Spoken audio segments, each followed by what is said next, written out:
A Carvana tem sido uma das histórias de negócios mais movimentadas da última década, com muito a ser respeitada e criticada. Parece que sempre há algo novo e inesperado. Carvana foi descrita pela própria empresa como a Amazon dos carros usados, e se tornou popular nos Estados Unidos. Eles são um varejista exclusivamente online de carros usados, sendo os primeiros a fazer isso em grande escala. Muitos diriam que eles revolucionaram a indústria. Mais conhecidos por suas máquinas de venda de carros, talvez você já tenha visto ou ouvido falar de suas estruturas de 10 andares cheios de carros. Eu pessoalmente nunca usei uma, mas se você já usou, me conte sobre sua experiência. A ideia única foi bem-sucedida antes de cair tremendamente. Vou investigar mais o fundo dos números, mas para ter uma ideia de como as coisas aconteceram, basta olhar para o preço das ações.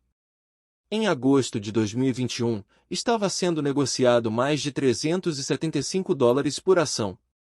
Desde então, foi reduzido para menos de $10, uma queda de 58 bilhões de dólares em valor ao longo dos últimos anos. Durante esse tempo, o fundador e CEO da Carvana, Ernie Garcia III, viu sua fortuna pessoal cair 98%, agora abaixo de $1 bilhão, e há especulações generalizadas de que a Carvana pode ter que pedir falência. Isso é preocupante. Há 4 ou 5 anos, eles eram uma das empresas de crescimento mais rápido e bem-sucedidas, e agora enfrentam uma potencial falência. Quero deixar claro que este vídeo fala sobre a ascensão e queda incomum da Carvana. Em 1990, Ernest Garcia II era um incorporador imobiliário envolvido em um grande escândalo com uma instituição chamada Lincoln Savings. Ele cometeu uma fraude que de alguma forma ocultava a propriedade de muitos terrenos fora de Phoenix, obviamente um escândalo complicado que levou não apenas ao colapso do banco inteiro, mas também à sentença de 3 anos de liberdade condicional para Ernest Garcia II. Durante esse período probatório, ele comprou uma empresa de aluguel de carros falida e usou seus ativos para estabelecer uma concessão de carros usados, especializada em empréstimos subprime para pessoas que não se qualificavam para créditos tradicionais. Ele renomeou uma nova empresa para DriveTime. Nas décadas seguintes, cresceu para se tornar a maior vendedora de carros usados do tipo, operando mais de 100 lojas em mais de uma dúzia de estados, vendendo cerca de 50 mil carros usados, totalizando cerca de $1 bilhão em vendas a cada ano. Até hoje, eles ainda são uma cadeia significativa de transporte de carros que muitos de vocês provavelmente já viram ou até tiveram algo. A razão pela qual estou falando tanto sobre a DriveTime é porque a Carvana começou como parte dela, embora inicialmente fosse uma parte muito pequena. Em 2007, o filho, Ernie Garcia III, iniciou um trabalho para a empresa de seu pai. Ele havia acabado de obter um diploma da Universidade Stanford e aplicou seus talentos em vários cargos financeiros, eventualmente subindo para vice-presidente e tesoureiro. Ao longo de seus 5 anos na DriveTime, ele adquiriu conhecimento sobre as tendências que estavam acontecendo na indústria, especialmente o papel crescente da internet no processo de compra de carros. Ele descobriu que quase todo mundo estava realizando algum tipo de pesquisa online antes mesmo de ir à descoberta, passando horas em uma dúzia de sites diferentes, em muitos casos aprendendo mais dessa forma do que com o vendedor. Isso fez com que todo o processo pudesse ser feito online e que muitos clientes realmente preferissem essa forma. Em 2013, a DriveTime destinou $50 milhões em financiamento para estabelecer a Carvana como uma adição deles. Mais tarde naquele ano, eles abriram sua primeira máquina de venda de carros em Atlanta como uma maneira para os clientes retirarem os carros que haviam comprado online. Oficialmente rotulado como um sistema automatizado de estacionamento e era preenchido com carros comprados em leilões de vendedores. Um grande benefício do sistema é a simplicidade, pois elimina completamente os vendedores de carros, já que muitas pessoas preferem evitar lidar com eles. Muitos clientes acham que a abordagem direta é mais rápida, fácil e menos estressante. Além disso, com o dinheiro que está economizando na estrutura simplificada, conseguem repassar as economias para o cliente. Normalmente, eles vendem seus carros a preços que ficam bem abaixo dos preços do Kelley Blue Book. O sistema da Carvana também pode levar a uma melhor seleção de carros disponíveis para o cliente. Eles utilizam algoritmos proprietários ao adquirir os carros, passam por um processo de inspeção de 150 pontos e os encontros de todo o país. Essa abordagem parece oferecer mais opções ao fazer compras na Carvana em comparação com outras entregas. Isso parece bastante atraente, certo? Compre um carro usado por menos dinheiro, com uma seleção maior e, em vez de falar com um vendedor, você usa uma máquina de venda legal. Desculpe se parte disso pareceu um comercial para a Carvana, mas esses são os principais aspectos que os diferenciam de uma entrega tradicional, que um potencial cliente pode achar atraente. Um dos maiores problemas, especialmente nos primeiros anos, foi fazer com que as pessoas experimentassem algo tão intimidador quanto comprar um carro, porque é algo novo e diferente. Eles fizeram o melhor possível para lidar com isso, anunciando especificamente esses benefícios, construindo um site fácil de usar que mostra os carros específicos e compara os preços, além de oferecer uma garantia de devolução do dinheiro em 7 dias.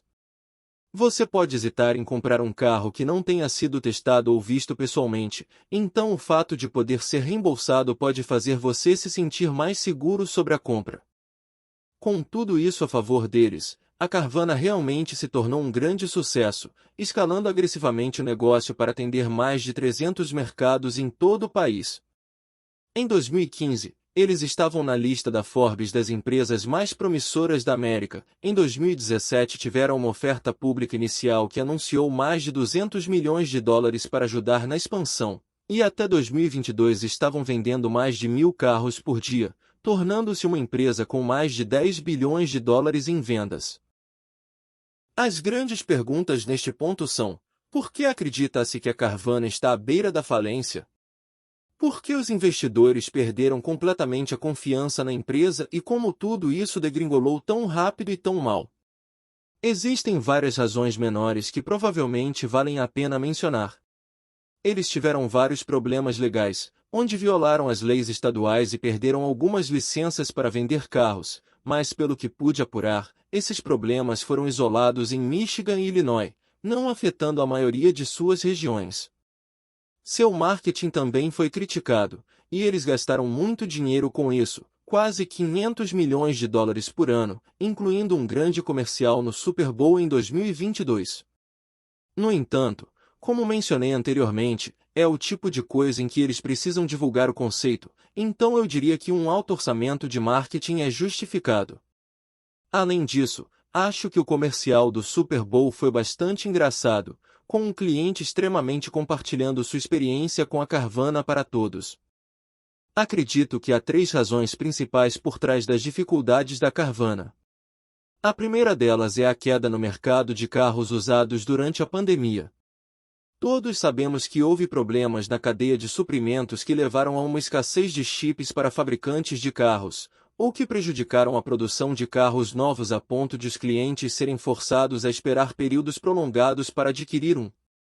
Isso motivou muitas pessoas a comprar carros usados, o que, é claro, foi bom para a Carvana.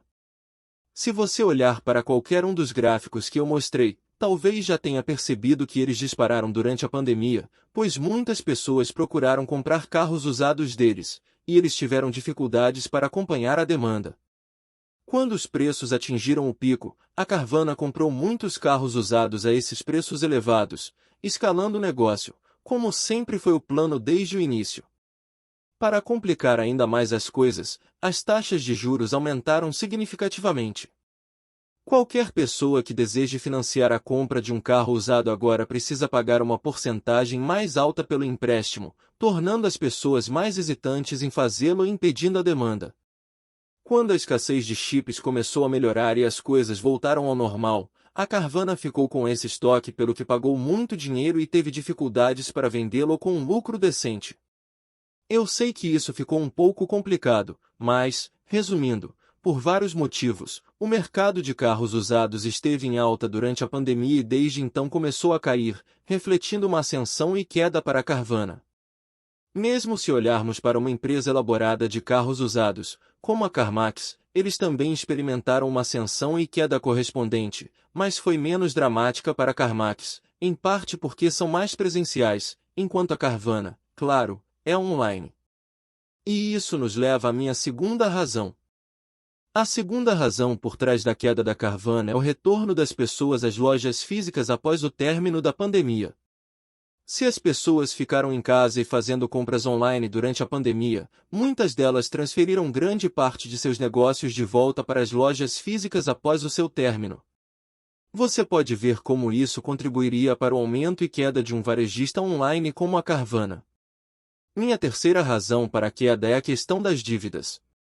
É extremamente direto. As empresas entram com pedido de falência porque não conseguem pagar suas dívidas, e a Carvana certamente tem muitas dívidas. Na verdade, eles vêm acumulando dívidas de forma constante muito antes da pandemia. Foi nesse período que as coisas começaram a sair do controle. Eles nunca obtiveram um lucro anual. Ou seja, não há nada para reinvestir. Os investidores têm perdido a esperança de que, uma vez que se tornem maiores, o conceito será eficiente o suficiente para finalmente começar a gerar lucro. É um plano de longo prazo que foi acelerado durante a pandemia, mas os deixou em uma posição pior do que nunca quando ela terminou. Não é como se fossem completamente resultados antes de tudo isso, então eles foram particularmente vulneráveis. Em 2022, a Carvana foi obrigada a vender carros pelos quais pagou um preço muito alto. Teve uma desvalorização de valor intangível associado à concessão da empresa de mais de 800 milhões de dólares e fez uma aquisição de 2 bilhões de dólares destinada a expandir ainda mais as operações e alcançar mais clientes, mas que não parece estar dando os resultados esperados. Além disso, toda essa dívida os obriga a pagar quase meio bilhão de dólares em juros. Eles já não estavam gerando lucro antes, então certamente não conseguirão com toda essa bagagem pesando sobre eles. A menos que haja um grande ressurgimento no mercado de carros usados ou alguém com muito dinheiro ainda acredite no potencial da Carvana e esteja disposto a ajudá-los até que eles consigam resolver todos esses problemas que vêm enfrentando. Deixe-me saber nos comentários o que você prevê para o futuro da Carvana. O modelo de negócios é forte o suficiente para mantê-los funcionando, ou veremos muitas máquinas de venda de carros de 10 metros abandonadas à beira da estrada? Eu não sei, como disse, é um assunto fascinante. Antes da pandemia, eles pelo menos eram uma empresa promissora que crescia constantemente. Se nada como isso tivesse acontecido, imagino que estariam em uma condição decente.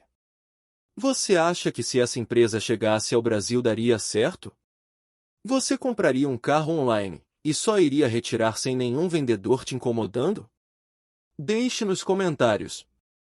E muito obrigado por assistir, e se gostou do vídeo deixe o seu like e se inscreva no canal.